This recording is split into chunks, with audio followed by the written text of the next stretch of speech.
I'd just like to welcome everybody. This is our fourth year doing our Glandore Alumni Event.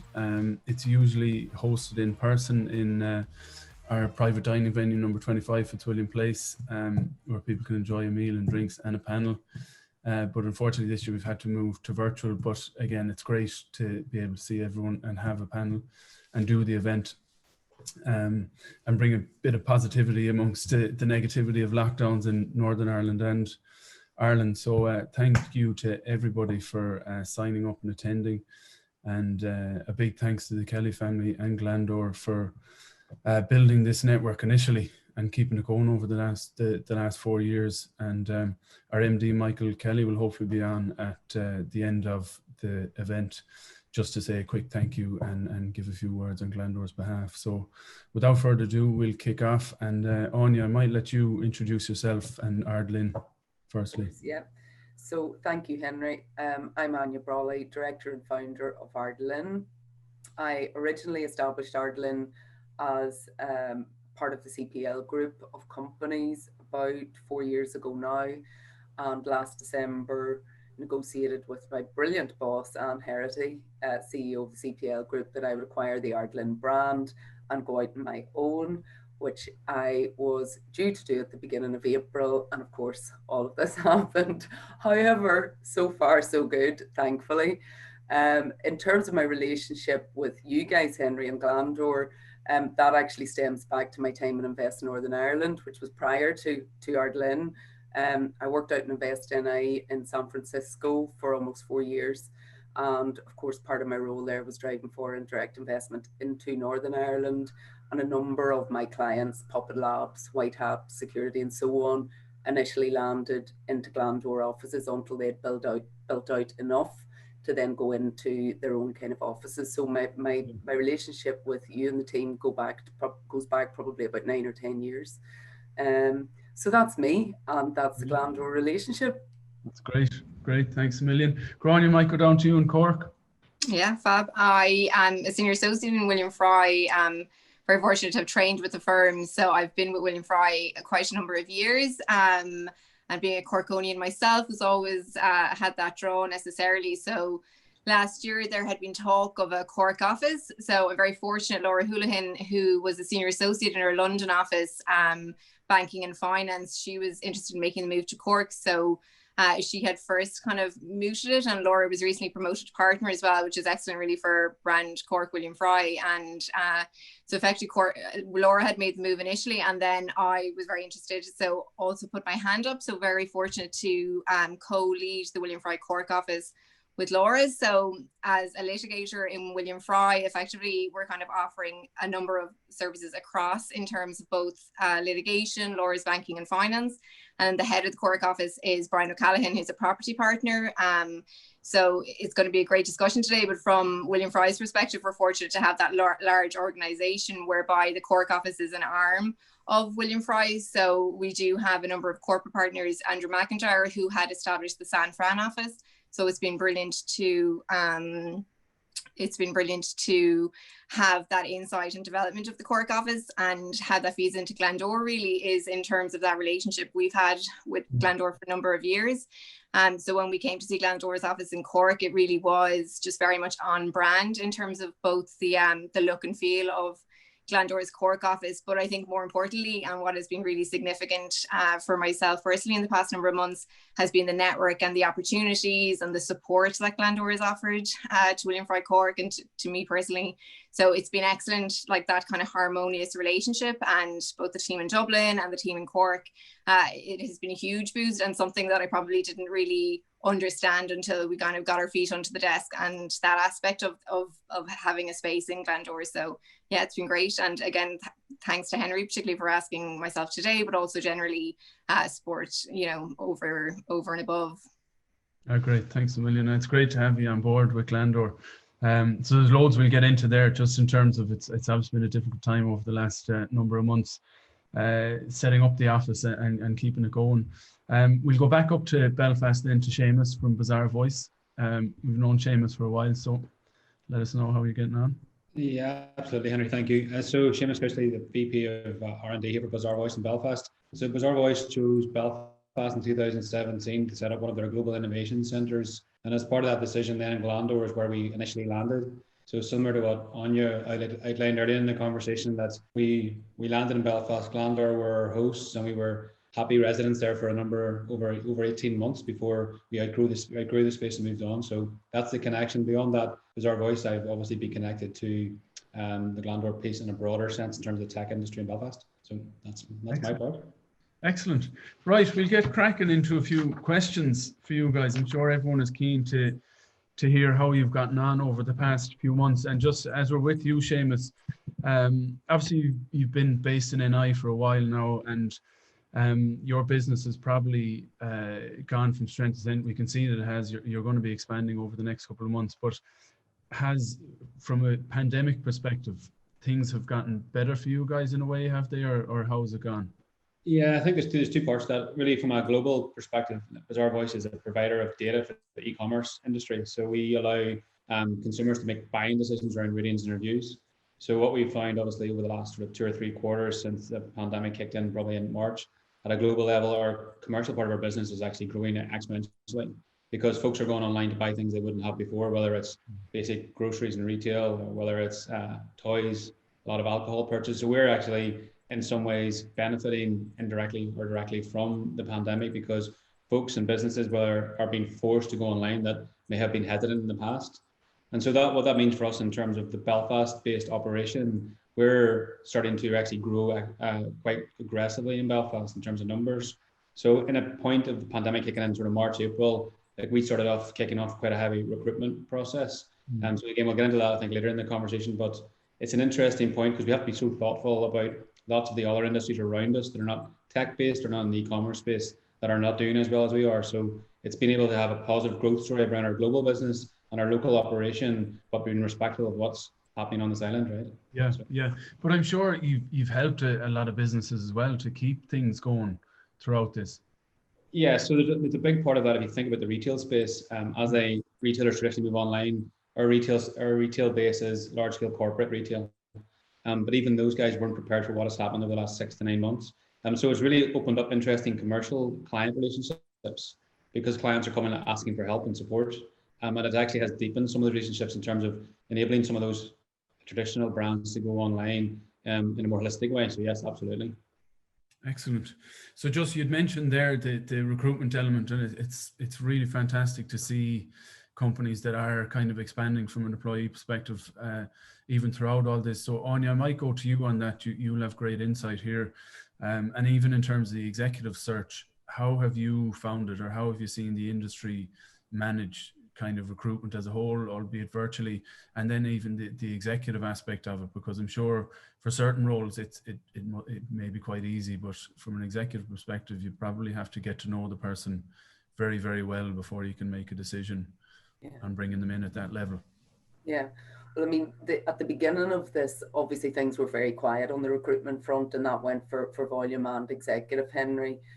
Because I think most leaders were just in crisis management mode. How are we going to do this? Do we have the infrastructure in place to support remote working? Do we have the technology in place, and so on? But really from kind of end of May, start of June, the recruitment kind of kicked off again. Now, obviously, it has been confined to a number of industries, STEM kind of industries, pharmaceutical, technology, finance to a lesser extent. Retail banks have been going through quite a bit of change as well, obviously, but had been happening for over kind of number of years. So, I mean, what I would say is that the technology and pharma industries are continuing to grow very aggressively. There's a lot of recruitment there at a lower level, but also at an executive level. I suppose one of the other we did a sentiment survey back in about June time, and one of the other things that was quite prevalent there was that, you know, because of this circumstance and environment, you had a lot of chief executives and board members identifying kind of weaknesses at a leadership level. So there's been a bit of churn at that top level in some of these organizations as well, which obviously opens up opportunities for organizations like Ardlyn. I mean, in terms of the process, essentially, you know, I've completed a number of executive searches now over the last couple of months. I would say 90% of that process has been virtual. Okay. So you know, initial interviews, first stage interviews, second stage interviews, everything virtual. But when you get to the point where you're down to the final two for a CEO or a CTO, organizations have been able to put, you know, kind of health and safety processes in place to ensure that people can physically meet in person, albeit in a socially distanced way. I don't think we're at the point where organizations are going to make those type of strategic decisions without meeting the person. But I do know from clients of mine that at a lower level in the organization, they're recruiting purely through virtual. So they are not having any physical meetings. And I suppose that raises some issues itself in terms of how do you onboard people? How do they feel part of something? How do they meet their colleagues and feel part of teams and so on? And I'm sure Seamus, you can talk to that, and also Grania. But yeah, so it's been a huge change, but certainly some industries very robust, growing very aggressively. Other industries such as aviation, tourism and so on, unfortunately have been really badly hit. And of course our SME industry has been really, really badly hit. So, you know, that's just kind of where we are in terms of the economy at the minute, both north and south of Ireland, you know. And has the talent, given that kind of people have become a lot more versed in terms of virtual and its uses and the positives around it and the international reach, has the talent pool increased as a result? So say for executive level. Yeah, I mean, I definitely notice a huge difference between this time last year, for example, and actually one of the big trends that we're seeing is Irish people wanting to get home.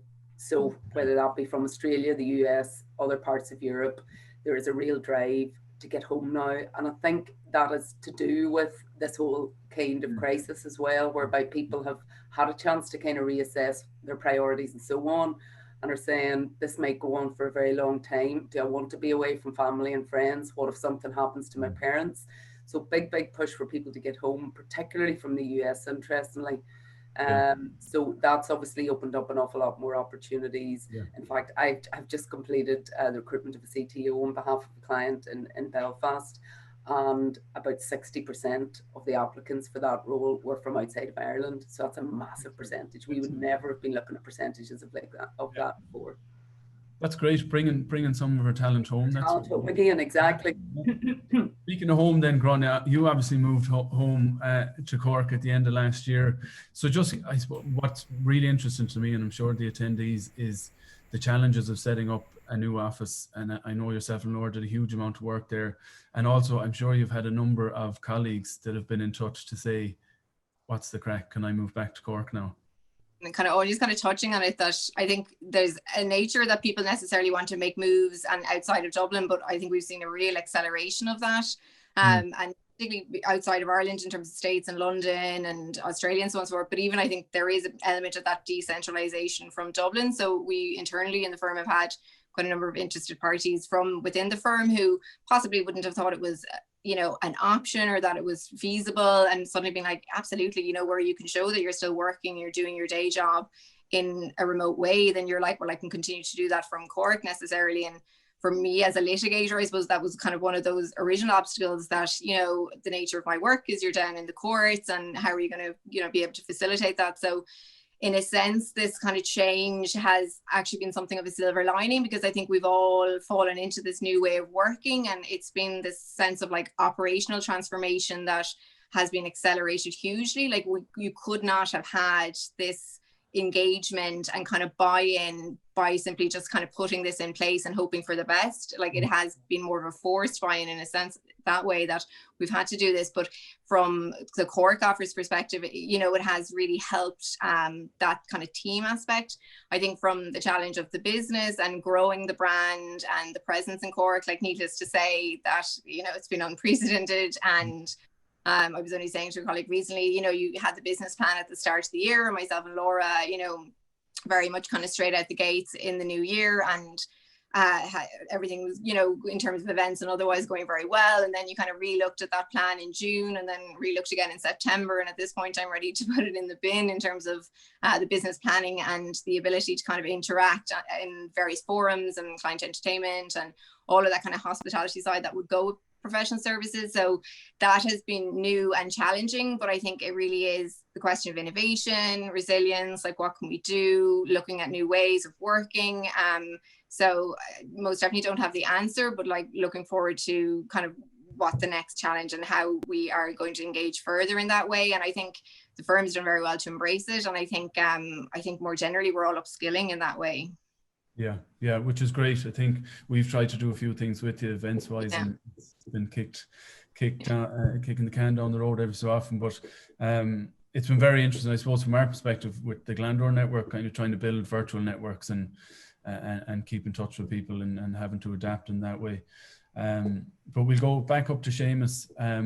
Just getting back to, I suppose, Gráinne setting up a new office and new staff and the network and culture. And we've seen in particular internally in Glandore that there's a huge effort has to be made from top level down to try and maintain the culture, albeit virtually, and bring people together.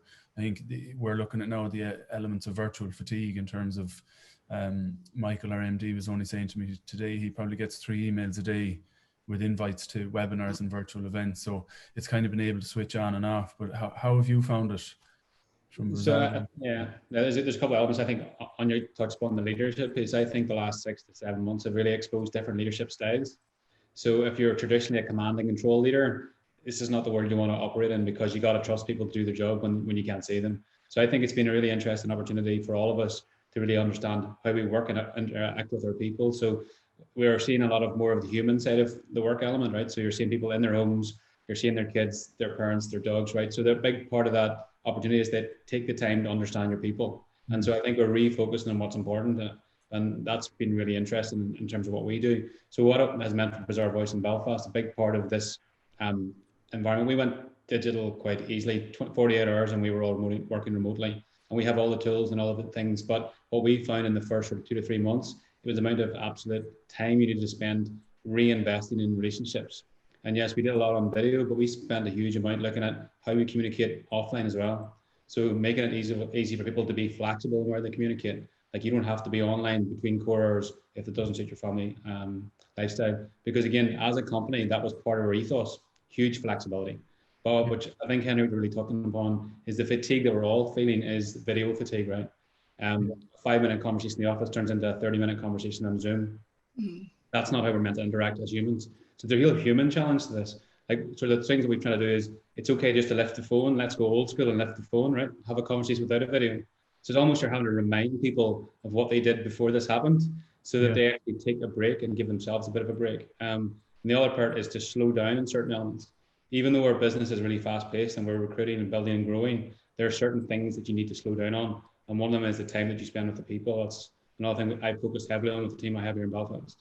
Yeah, that's great. I think you're right there about the getting to know people inside out and taking that not every virtual or video call is workload related. Yes, I think we need it. Yeah, some things just take a chance to slow down and have a conversation. Yeah. Like we have a big thing in our office is just have a wee chat, right? Yeah. Spend the time to understand who the person is you're talking about. I think it actually has bonded people together in a really more meaningful way in some ways. Yeah. There was an interesting note you said there in terms of the type of leader. So just going back to you, Anya, obviously that's going to change. So leaders need to be more trusting. The way in which they build and recruit teams needs to change and stuff. So in terms of the companies that you're dealing with from a recruitment perspective, is the type of leader that they're looking for changing already in that sense? I'd say it's probably too early to say, Henry. I mean, let's face it, this last kind of 7 months has been the world's biggest ever workplace experiment. We never ever thought we were going to be here.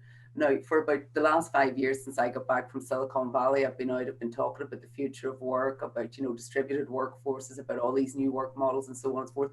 But I mean, I was talking about them saying they're coming down the line 5-10 years from here. We're usually about 10 years after the kind of states and so on in terms of how they have already embraced models like ROW, which is a results-only work environment and so on. But now here we are. And so I think people are still kind of getting to grips with this, to be honest, at a leadership level. And I think because there's no real certainty in terms of when's the exit here, we're still just kind of being reactive, and most leaders are just being reactive. I mean, I think that obviously strong communicators and really strong communication plans in place is essential. Seamus, you will know that, and you too, Grania, and also Henry. I mean, the big, you know, I suppose at the beginning, this was all a bit of a novelty, but certainly the sentiment surveys that are coming out now in terms of employees, and there's been a couple of big ones done recently, are saying people are getting a little bit fatigued with the working from home scenario.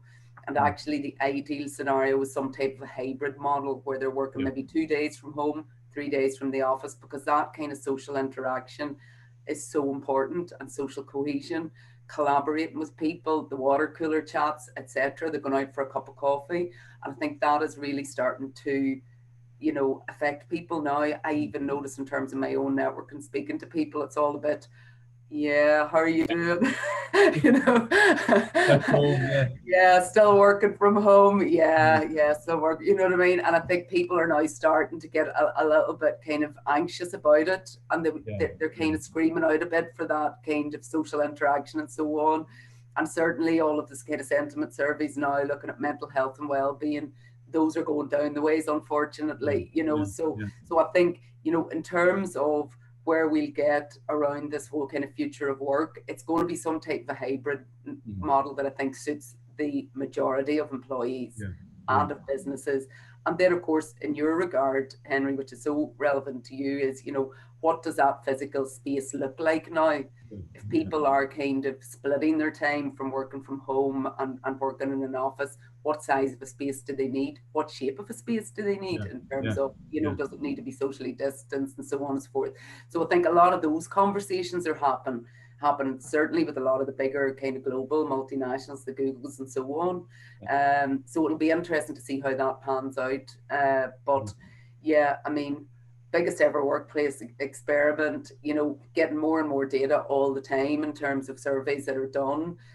But certainly the most prevalent thing coming through, particularly over the last kind of 6 weeks of data, is look, people are keen to get back into an office environment whenever that is going to be feasible. And, you know, ideally with that flexibility of being able to work a couple of days from home, but getting back into the office. And I think that's going to be a big focus for kind of leaders at the minute. How do we do it? And how do we do it phasely, and how, you know, safely, and how do we phase it? Do we bring our younger people in first and so on? So those are the kind of discussions I think happening at the leadership level at the minute. Lots to think about it, but interesting you say in terms of the size and shape of spaces.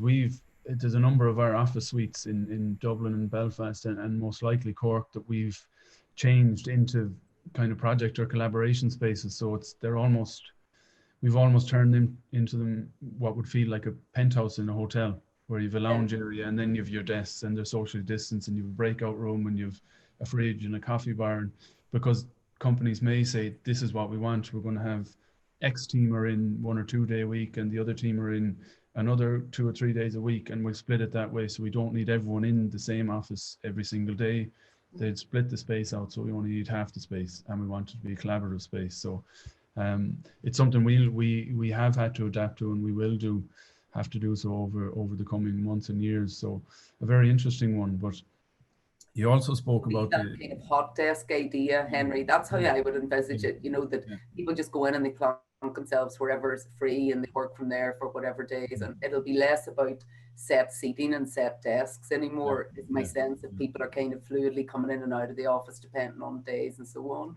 That's an interesting point, Anya, because it throws up an interesting challenge for the technology industry that are so traditionally team-based, almost to set up little camps, and that's it. They never move for 3 years. So it is actually challenging the team dynamic quite interestingly, which is a whole different conversation. Yeah.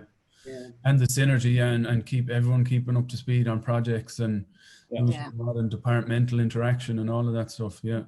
It's the collective.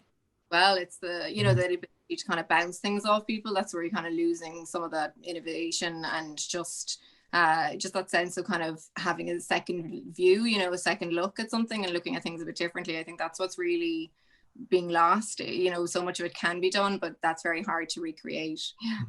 So and kind of spontaneity, isn't it? Yeah. Just thinking about that, Grania, obviously with William Fry and most law firms, you guys have a lot of trainees and junior staff that are part of the company, but also need mentorship, need coaching. need to be in the same office space as their colleagues to bounce things off if there's something come down from a partner and they don't know what the hell to do. So how is there feedback on that from them in terms of how they've managed this? I think, I mean, it has to be said that the trainees, so that we would have like 4 intakes of 30. So that's quite a large cohort, and like it has been very tough. I mean, you know, the actual learning and development side would have moved onto the online platform, and that was quite seamless and kind of more easily done. But exactly those points and what Seamus was saying as well, that it is the kind of, it's the collective thinking, it's the collaboration, it's the mentorship as well. Like we have a formal mentorship program, but I think it is the kind of informal mentorship, just giving that guidance. Like I did find very much at the start that, you know, you would ask something of your trainee and then you'd get back these almost tortured emails where you could just tell that they were afraid to ask the question and possibly went down the wrong route. So it is exactly saying that from the outset: pick up the phone, always contactable, just have a quick conversation about like what approach you're taking or what way you think this is kind of best framed. But as well as that, I think in the informal sense, it is just having that relationship. So making sure that they feel as a collective, because what you forget is, like, for the trainees, because they move every 6 months, like it's like starting a new job every 6 months. So it's a new team, they're sitting in a new place, the workload is entirely different. So it's just making sure that they kind of have a sense of the team and have a sense of you. It's interpreting the open door policy in a new way. Making sure that they kind of feel well looked after. I do think that like that group necessarily probably have the toughest time at this time because of that move, the nature of the office moves. Like we had a recent trainee who was with us from April to October, and when he sent his farewell email, he was saying, like, I wouldn't have met him being in the Cork office, and because I'm not traveling to Dublin weekly as I normally would, but there was a number of people on the team he hadn't met because the firm had been implementing the red and blue system in terms of week on, week off. And, you know, it really both, how has this been 6 months, but also, you know, to think that you could work in a team and never physically meet people for 6 months just seems so bizarre and so kind of not the norm. But it is the reality that we're in. So it's just always, I think, applying that lens of having the few minutes chat beforehand. What you get up to the weekend, how are you finding things, are you enjoying this seat, this rotation, you're enjoying the work, and all of that before you kind of jump into like where we are with this and where we are at that. So yeah, it's just applying kind of exactly as Seamus was saying, those kind of human connection pieces. Yeah. Have you any more thoughts on that, Seamus? I know you're big on culture and the collaboration side of things. Indeed. So we have an example, like we had 7 people starting in sort of the April timeframe that have been obviously hired as pre-run, but over since May until just recently, we've hired 35 people. And so we've overall 40 plus people recruited and onboarded remotely. So a lot of what Granio's there in terms of like, how do you connect those people certainly in technical roles that are highly disciplined. So it's a two-way street. So a part of that is obviously we need to do all the things you would expect. Right, high communication, buddy systems. But the flip side of that is the people that we hire, we really, through their NHO process is really important. So that NHO or the new like onboarding process, again, to use something less explicit, the onboarding process, we extended it from a 2-day thing to a 5-day. So it was a 5-day. So almost they have more time to understand the people they work with in their current team, the organization, and put a big emphasis on that piece initially when they onboard. And also to give them respite in terms of trying to understand this, because they're taking a huge amount of information digitally on video over a 3 to 4 day period. So that's part of that, Henry, because part of the broader environment that we're designing is one of high communication, one of let's talk real. So trying to reduce the complexity around the stuff that we talk about, and then build it on making those folks part of the team really. So even recently, one of our team members wrote a blog just this week about the 5 tips that they would have for remotely onboarding and finding a new job, which in itself is quite interesting, which I might share after this conversation. But it's that continuous open communication is really important, and being okay to not know. But also the other bit we encourage the team members to do is look outside their team. So we're trying to encourage a team at the Belfast level, not on the functional level or a particular technology. So that connective, cohesive tissue across all of the team in Belfast is a big part of it. And are many of them asking to be in the office? Is there an understanding that they have to be remote, or are some of them kind of saying, look, I haven't signed up to it?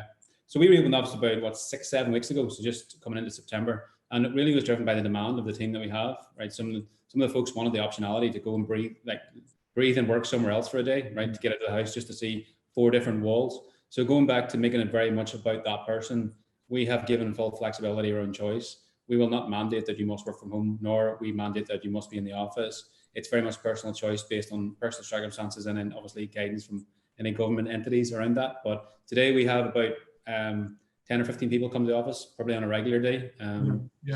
Which again is and it was building probably over the last 3 weeks until obviously things have changed in the last 10 days. But it's giving choice, personal choice, and we're communicating regularly. Every 2 weeks we run, even every month we run more surveys, sentiment, trying to again stay better connected to what these folks need. So that's critically important. To have a real understanding of what employees want, as opposed to presuming kind of thing. Correct. Yes. Listen to what they're asking for. Yes. Big difference. Anya, just for you, on that piece and the remote versus in the office. So obviously I've seen it from my perspective. I've found a new love for being in the office, and the routine of coming in and seeing. I feed off other people's energy. You know, it's great to see people in person. But is it a case that, I suppose from a HR perspective, if there are people that have signed up to contracts to be in an office full time, and all of a sudden their company has turned around and said, right, it's going to be July 2021 before you can get back in the office, how do they approach or steer around that kind of issue where someone's like, I signed up to be in the office, let me in, kind of thing? I think it goes back to what Seamus said. You know, I mean, ultimately, none of the organizations are responsible for where we are. You know what I mean? So organizations are really just looking at restrictions that are put in place, trying to ensure health and safety guidelines are followed, trying to kind of plan, albeit with difficulties, because we just don't know where we're going to end up with all of this. But, you know, I think what most organizations I'm working with are doing is they are allowing, as Seamus says, a smaller number of people to go into the office. And that tends to be their younger employees. So the people that just don't have perhaps access to their own office in a shared house or whatever, and are struggling because maybe they're living with 5 or 6 other students or postgrads or whatever. So I think there's a bit of phasing of those younger kind of employees back into an office environment. But, you know, the truth is it suits some people to work from home full time, and it now suits employers for that to happen as well.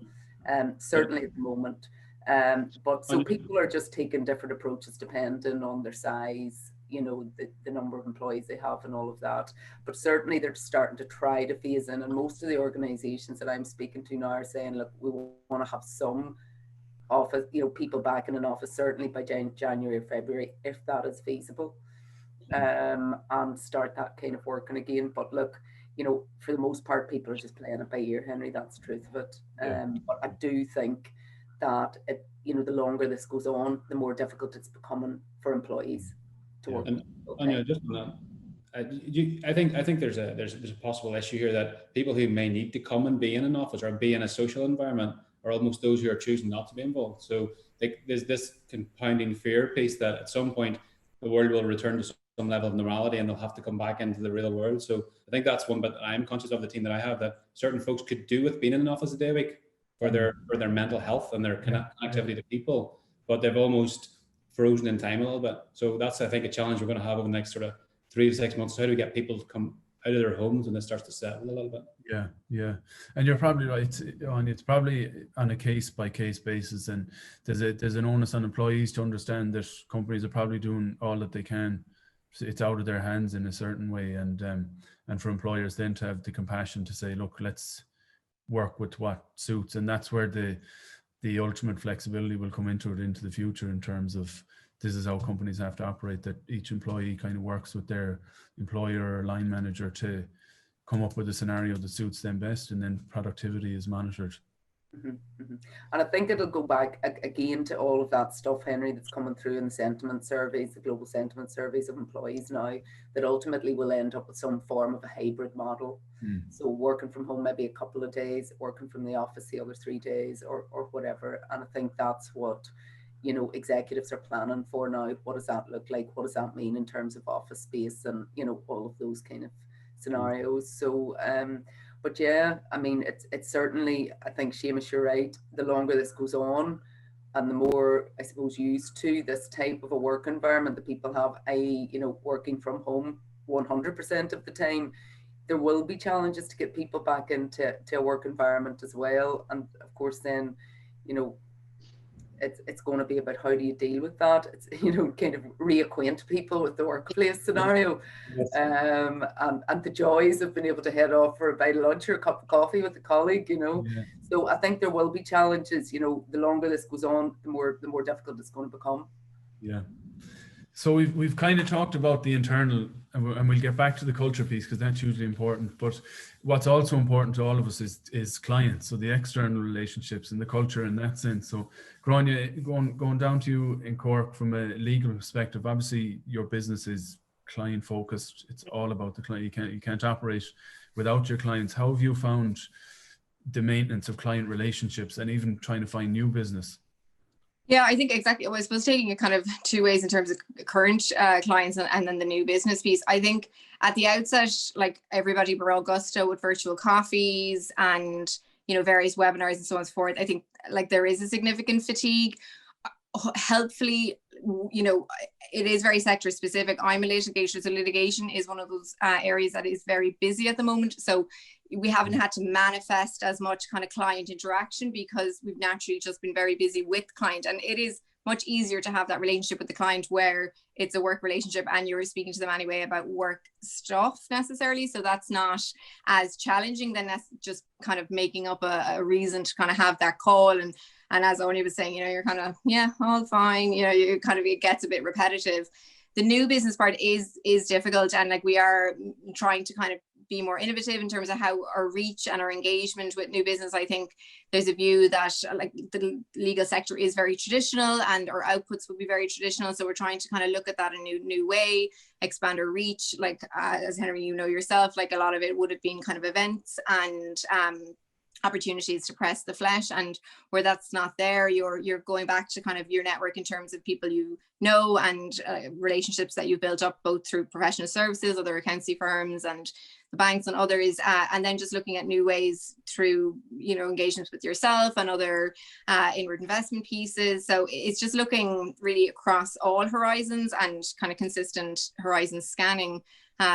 Again, not sure that we've cracked that nut. And I think the next year, like the next 12 to 18 months, there'll be a huge change. Like as we were chatting there, like the legal sector is very traditional. So in the context of remote working, we've come a long way, but I can't see us ever being fully, remote, or we'd be one that would go back more traditionally. But in the same way, in terms of looking for new business and maintaining client relationships, I don't think it'll be simply the way it was. I think we'll embrace these new ways, but also kind of continue that even when we are fully back and we're back to kind of event hosting and being able to have like luncheon briefings and so on and so forth. I think this is something that was needed and probably a refresh and pressing ahead and accelerating that at a quicker rate. So that is a positive at least. Yeah. So much like the work scenario from an employee perspective is a bit of a hybrid scenario from a client perspective. Yeah, absolutely. Yeah. A big challenge, I think, for our business and part of what helps is the alumni network that we have and our links to international companies that we've housed and the referrals thereof. But we found it quite difficult. I know, Seamus, you've a US HQ, but we found it a bit more difficult in terms of trying to keep relationships going further afield internationally in the US and the UK, and because we would have spent a lot of time traveling to see people, and obviously that's been on hold. But what's the kind of feedback, Seamus, from your HQ in terms of that connectivity piece and trying to build new business internationally? Particularly the client piece. So again, a big part of our global business is growth in Europe and Asia, right? So outside of North American footprint. So as I say, back if you look at the sort of broader e-com retail space, obviously hotels, tourism has many challenges. A number of our clients sit in that space. But what we're seeing is clients asking for help, but in different ways. So particularly that sector is asking for more understanding, working with them in terms of where they're going over the next sort of 6 to 9 months.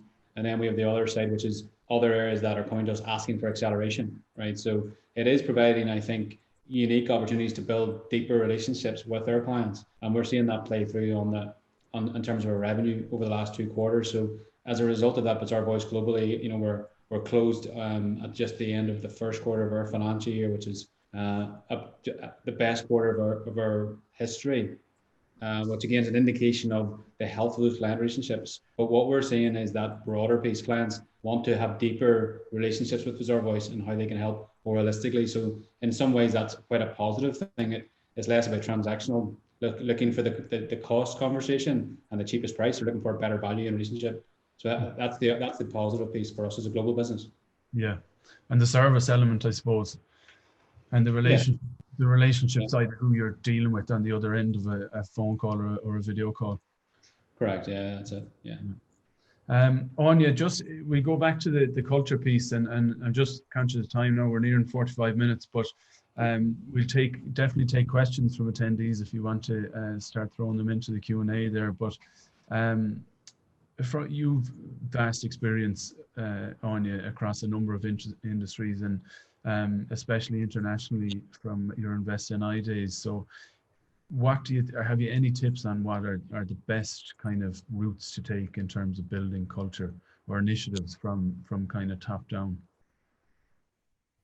Ooh, at this in the current scenario?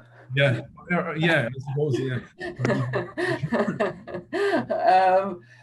You know what, it's tough, but I mean, it can be done. I mean, I think, you know, if you've been in an organization for a long period of time, and now you're all kind of hands on deck trying to get through this particular scenario, that culture is already kind of embedded to a large extent, and that trust is there.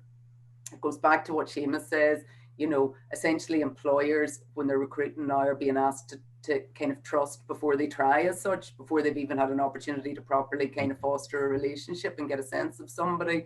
So, you know, I mean, from some of the best practice I'm seeing around keeping that communication going, keeping that kind of cohesive sense of team and so on. It's about, just as Seamus mentioned, the regular communications, the town halls. A lot of the global organisations in Ireland are doing the weekly town halls. They're getting lots of employees to contribute little bits and pieces in terms of, you know, interesting things that happened this week, or just thoughts about things, or things they're doing external to work, and just to keep them mind, body and soul together and so on. So it's all those wee touch points that are really, really important. And I think in terms of direct line management, you know, having a structure around that. So Monday morning, calling all your direct line people, having a good conversation with them, what's happening this week, what type of challenges might there be, and so on. And then the end of the week call again, and just that kind of constant communication, trying to get as many of the teams all online together, doing fun things like, you know, your Friday drinks, but doing it kind of virtually via Zoom or MS Teams or whatever. Yeah. No, it's not quite the same as going to the pub, obviously, but, you know, and just like wee games and things like that, just to keep people engaged, because, you know, depending on the different personality types, this can either work very well or work pretty badly for people. And I suppose just being aware of that, and as Seamus mentioned, the buddy systems and things like that, having somebody you can always call if you're feeling a bit down, or, you know, things are becoming a wee bit overwhelming and so on. As for kind of trying to create a culture with this within the current scenario, there's no doubt it's very, very, very challenging, Henry. You know, just not you know, I mean, the best way, I think, in terms of creating culture has always been getting everybody together in a room, heading out together for, you know, trips or whatever, and we're just not getting the opportunity to do that. So look, it's definitely very, very challenging. And I think what's really challenging is that employees now are starting to say, when is this going to end? There doesn't seem to be a light at the end of the tunnel, and that's what's going to get really, really challenging to manage now.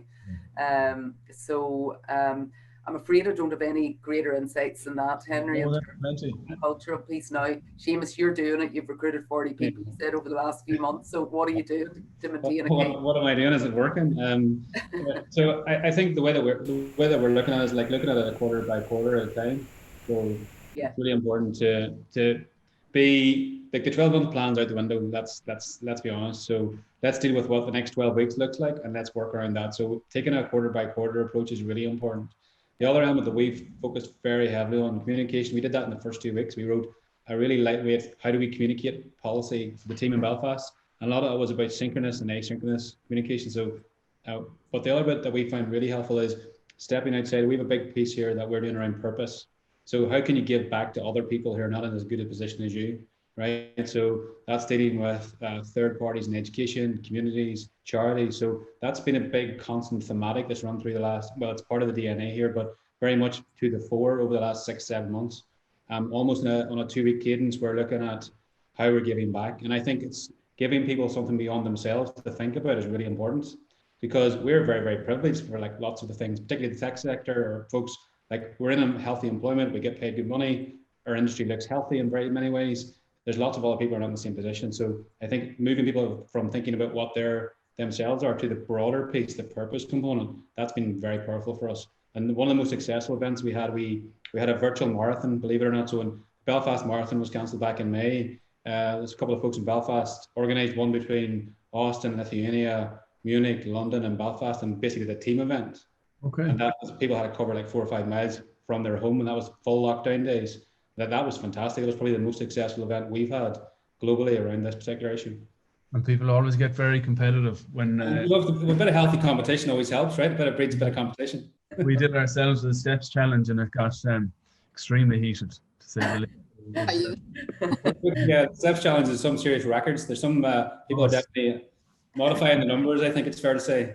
Yeah, you'd be questioning now, are people putting the Fitbit or the Apple Watch on the collar of the dog and letting the dog loose somewhere? Yes.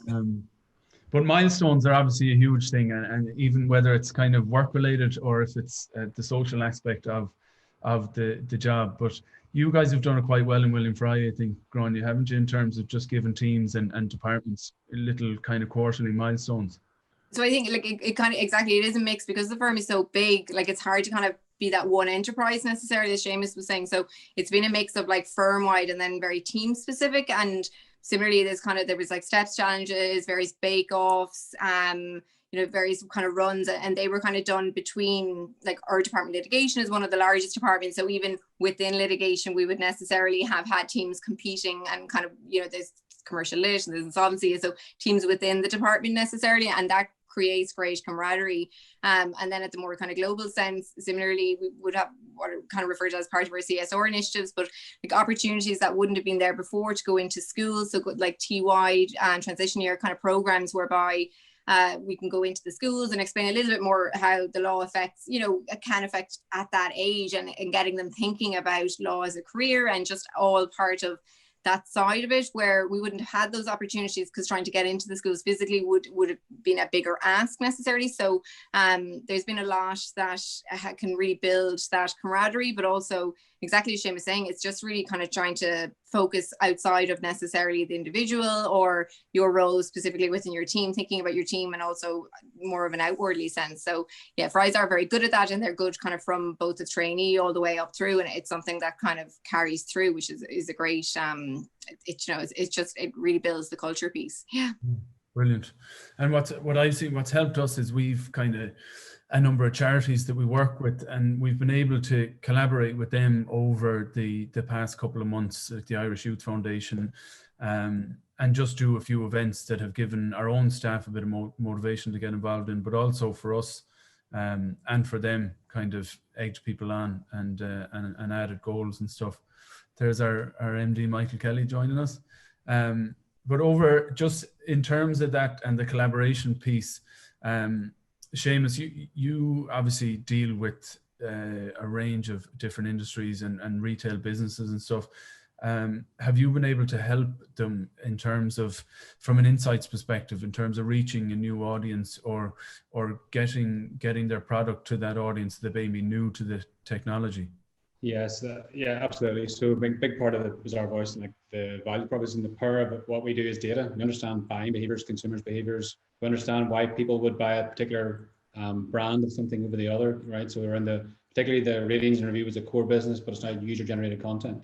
So through that combination of insights around data, we can help brands, retailers, and understand what products are best to sample, what data you syndicate to get better purchasing decisions. So yes, absolutely. It's the power of the insights that the data provides means that we're able to inform our client base around how that works and our customers around that. And so even like some of our early reports in the early spring and early summer or into the summertime, looking at this shift when most people were at home, like the purchasing in the toys, alcohol, anything to entertain us while we were locked down, like 100% was a big part of that puzzle.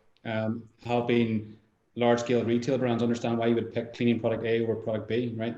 Like things that people never look at before, like why would this bleach be better than that bleach, right? So really interesting human behavioral aspects, the insights of the data that Bazaar Voice has, and then they were able to obviously inform the brands and retailers how to make those decisions, which eventually, end of the day, really makes consumers make more informed decisions, which is really the underpinning of it all.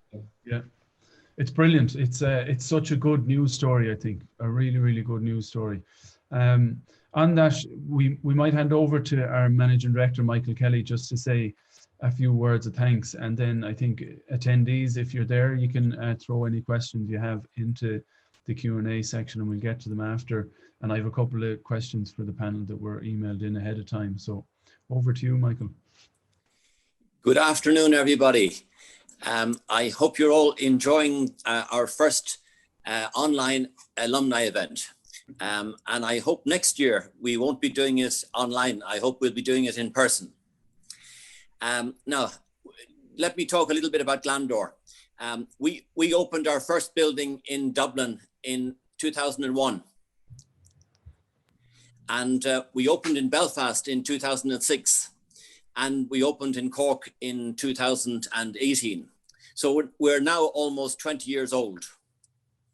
And in addition to that, we have a restaurant in Dublin called Susie Street, and we have a private dining event space as well. That's called number 25. Now, Glandore provides flexible office space. We provide a space to land and a space to expand. And we have over 3,000 desks across the island of Ireland. And we have a staff in Glandore of about 50. And in addition to that, we have 30 staff in Susie Street and number 25. Now we provide a dynamic, supportive and friendly community in which the individual and the company can grow. Glandore offers an immediate setup with minimal risk, no upfront costs, and we have experienced teams in both operations and in IT. We provide our members with opportunities to connect with each other through our Glandore network and through our events program. And we accelerate our members' connections with each other and with the business community. And indeed also we want to provide connections with our alumni. And we do really want to keep in touch with our alumni. First of all, to say thank you for being part of your journey, and also with a view to having connections between you and our current members. Now, I have to tell you that we are enormously proud of your success. You may know that Facebook, for example, was only 4 years old when they opened their first office outside of the USA in Dublin and with Glandore, and that all happened in 2008.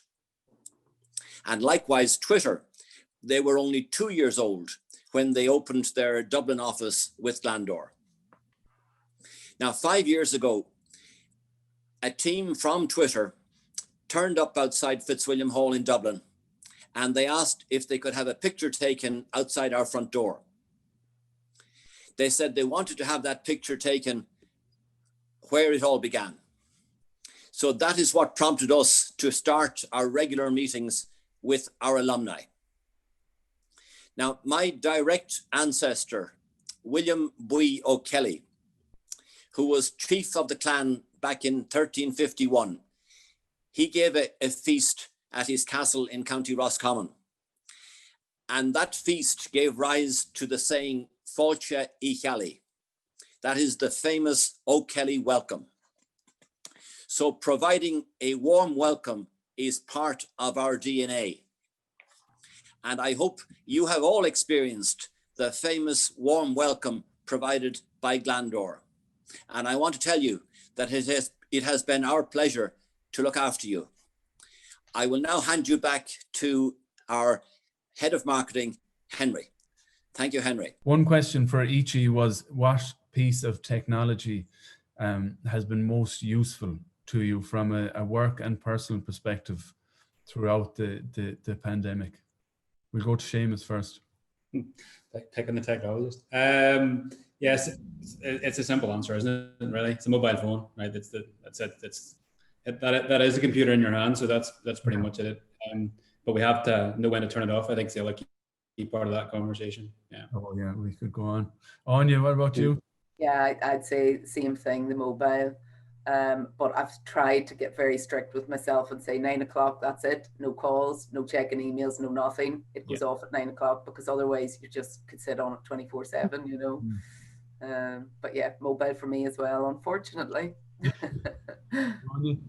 I feel like I could name it the tech that kind of is awful as opposed to the best. I mean, I have the phone, and there's so many apps that like just make your life so seamless, but I find I tend to end up having just a load of tech issues, and that nearly accelerates the stress levels. You know, there's nothing worse than tech issues. Yeah. But yeah, I mean, like we're very lucky. You know, the amount that we can do on our mobiles app-wise. The firm had invested very heavily in infrastructure previously, so everything from dictation, everything straight to secretary, all via the phone. So your office is in your phone. It's excellent, and definitely compared to where we were a few years ago, it's huge. But it's that piece. It's just the never being offline is very hard, and it's very hard to police yourself, I think, as well. Like I'm sure you find yourself on, you're probably still on at 10 or 11 some evenings. You know, as best endeavors to get offline, it's very hard to step back.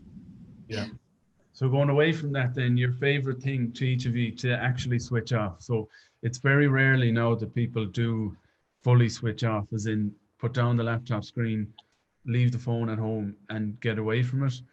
What is your method, or what's your favorite thing to do to actually escape it? We'll start with Seamus again. I feel like right. Okay, why not? Well, with the world you can do, I think it's really easy. You know, when you find ways to recharge, that's a simple base, right? So I have quite a young family. My youngest is 6 and the oldest is 10. So I think those three are the part of the puzzle that actually recharges the batteries. And plus that is getting out of the house, which is a key part. Living in the country gives you that advantage. So it's a combination of those two factors. Yeah. And Anya? Yeah, getting out and getting a bit of exercise, you know. So I have a big 4-year-old lab, golden lab. So getting him out for a big walk in the park, and you know, it's nice and sociable too, particularly where we are, because we know a lot of our neighbours, and you get chat to people and have a bit of crack and just feel a bit more connected. So yeah, getting out and about and big walk with the dog. Yeah. Grania? I'd love to answer the question and say like reformer Pilates, but that was my New Year's resolution. I haven't done one session. So it's absolutely the kids. You know, I have a 2 and a 4-year-old, just turned 2 and just turned 4-year-old boys. So lots of energy, and just they have to get out. Like they're like little labs, I'd say, to be honest. You know, they're just brilliant energy. So that's definitely the best distraction, and it pulls you. You have to stay out. You know, they don't care. They're 2 toddlers. You know, they're just mama no. So it's actually the best thing though, because it's just you're done. It's not there. I don't bring it out in walks or anything. So yeah, absolutely. That's the way to do it. Another one, Seamus, that we had was consumer trends. So obviously, Bizarre Voice, part of what you do is a lot of data analytics and research. So is there anything maybe that may have not been predicted for 2021 that you guys envisage will come out as a leading trend as a result of all of this? Oh no, okay. I think people are at least sort of common threads. I don't think it's anything overly insightful just yet. In terms of what people's purchasing and how they shift purchasing behavior based on their personal circumstances is obviously the key piece. Like we obviously see even locally some of the data points around over the summer months, folks buying a lot of stuff for their back gardens because they couldn't go to parks. Now we go into the sort of pre-Christmas period. I think the interesting part will be how people purchase differently this Christmas. So like with the inability to socialize really in larger groups, family settings, how that may alter what they buy. I think that's a kind of an interesting one to follow up on at a different point. Yeah. Or in terms of the shop local initiatives, Seamus, like is that being reflected in the data, or like is it aspirational, or is it actually happening? Well, this is an interesting piece. I think again, without explicitly speaking to the data that we manage, it's looking at when people are buying online, is it really coming local? I think when we had the distribution challenges in the early summer, it was definitely buy local. And I think most people are taking that community-based approach, particularly on this island, of how they can help out the business around them. So I think it's more that community-based piece and getting back to some aspects of community focus. But you can't argue that the large-scale global retailers are benefiting usually from e-commerce. There's no good way from it. It's a scale business. We've another question here. Did the panel think the IT department should be classed as key workers during the pandemic, as a lot of them are based in their houses during lockdown, and there could be security issues, and they are pretty essential to every business? That's a question. That's an interesting question. I never thought that. Yeah. I think it's more broadly, it's how businesses who were very risk averse have suddenly realized that everything they thought was really important in terms of process and risk is maybe not as critical to them as possible. So like legal industry, I'm sure, Ron, you can talk to this, there was a big shift around that, like financial services. So I think that the broader challenge is how some of the inertia in the industry around what is technically important has shifted. But I would believe that's in certain business scenarios where your business is critical to domestic infrastructure, health, they should be key workers. Anybody connected to the health industry as one around frontline service provision. Yeah, it's a good question. I think very good question. Yeah, because there are elements of every business that are essential to that said business operating and keeping going, and we all have to be very aware that obviously frontline workers and there's plenty in my family are essential, and we have to protect them as much as possible, but we also have to protect the economy, I think, and you've probably seen it, Anya, in terms of a lot of the companies that you're recruiting for at the moment, that they need probably more people in to keep the business taken over, but then also they need the kind of external side of the business going well to pay for those employees to come in. Well, that's it. And, I suppose we're at a point now where the conversation's opening up around this. It shouldn't be health versus the economy. We should be taking a holistic approach in terms of the broader well-being rather than fixating on the virus itself and solely on the virus. So, those conversations are happening, and it'll be interesting to see where it goes. But certainly, as a pipe back to those sentiment surveys again, Henry, I don't think this is very sustainable long term. I don't think it's what people want generally.